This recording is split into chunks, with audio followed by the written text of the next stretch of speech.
असा आवाज ज्याने भावनाच्या शब्दकोशातील प्रत्येक भावनेला जिवंत केलं. एक असा आवाज ज्याने हिंदी पार्श्वगायनात पदार्पण करताच दिग्गज गायकांमध्ये आपलं स्थान निर्माण केलं.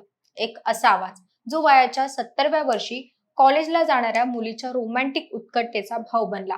12 भाषांतील शेकडो गाणी अजरामर करणारा नटखट, खट्याळ आणि हुन्नरी आशा भोसले यांचा आवाज रविवारी दुपारी वयाच्या 92व्या वर्षी शांत झाला. आशाताईंचे जाणे ही केवळ संगीत विश्वाचीच नाही तर संपूर्ण सांस्कृतिक जगाची कधीही भरून न निघणारी हानी आहे. पण हेच ते आयुष्य होतं जिथे एका बाजूला अफाट यश आणि गिनेस बुक मधील विक्रम होते, तर दुसऱ्या बाजूला वैयक्तिक आयुष्यात आलेली वादळ आणि सोसावे लागणारे दुःखाचे डोंगर होते. शून्य विश्वातून निर्माण करणाऱ्या आणि संघर्षालाही आपल्या सुरांनी हरवणाऱ्या या स्वरालीचा प्रेरणादायी प्रवास आज आपण या व्हिडिओच्या माध्यमातून पाहणार आहोत. चला तर मग जाणून घेऊया आशाताईंच्या आयुष्यातील ते पैलू ज्यांनी त्यांना खऱ्या अर्थाने लिव्हिंग लेजंड बनवलं.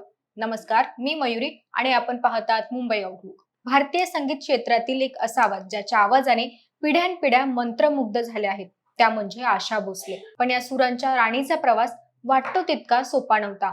1933 मध्ये सांगलीत जन्मलेल्या आशाताई अवघ्या 9 वर्षाच्या असताना त्यांच्या वडिलांचे म्हणजेच पंडित दीनानाथ मंगेशकर यांचं निधन झालं. घरची जबाबदारी मोठी बहीण लता दिदी आणि आशाताईंच्या खांद्यावर आली. लहान वयात कुटुंबासाठी गाणं गायला सुरुवात केली. आशाताईंच्या आयुष्यात अनेक चढ उतार पाहिले. मराठीत गायनाला सुरुवात करणाऱ्या आशा भोसले यांनी 1948 साली हिंदी चित्रपटसृष्टीत पदार्पण केलं.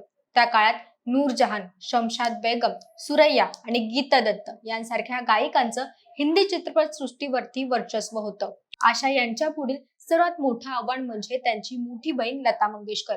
त्यांचे आवाज अनेकदा सारखे वाटायचं, पण आशा यांच्या आवाजाला त्यांच्या शैलीमुळे ओळख मिळाली. वयाच्या अवघ्या 16व्या वर्षी त्यांनी गणपतराव भोसले यांच्याशी लग्न करण्याचा धाडसी पण वादग्रस्त निर्णय घेतला, ज्यासाठी त्यांना कुटुंबाचा विरोध पत्करावा लागला. आशाताईंचे पहिले लग्न फार काळ सुखाचे ठरले नाही. सासरच्या मंडळीमुळे मिळालेली वाईट वागणूक आणि घरगुती हिंसाचार यामुळे त्या खचल्या नाही, तर अधिक खंबीर झाल्या.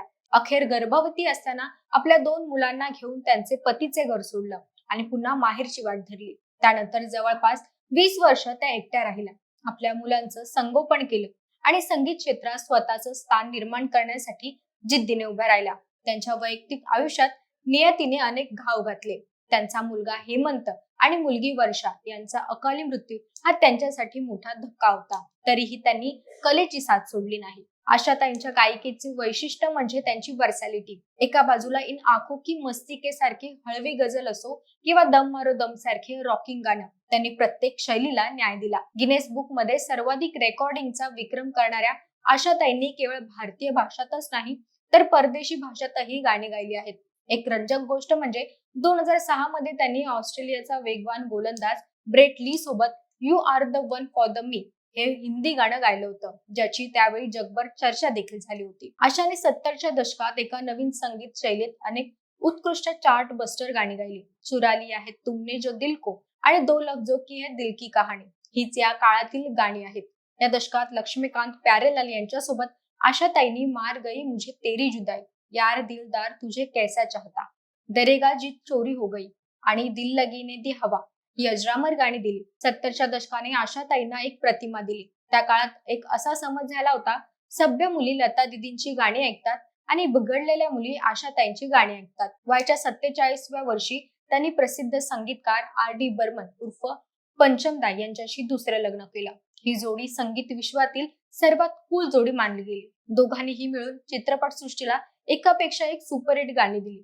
भारत सरकारने त्यांना पद्मविभूषण आणि दादासाहेब फाळके या सर्वोच्च पुरस्कारांनी सन्मानित केलं. आशा भोसले हे केवळ नाव नसून ती जिद्द, चिकाटी आणि कलेचं एक जिवंत शाळा आहे.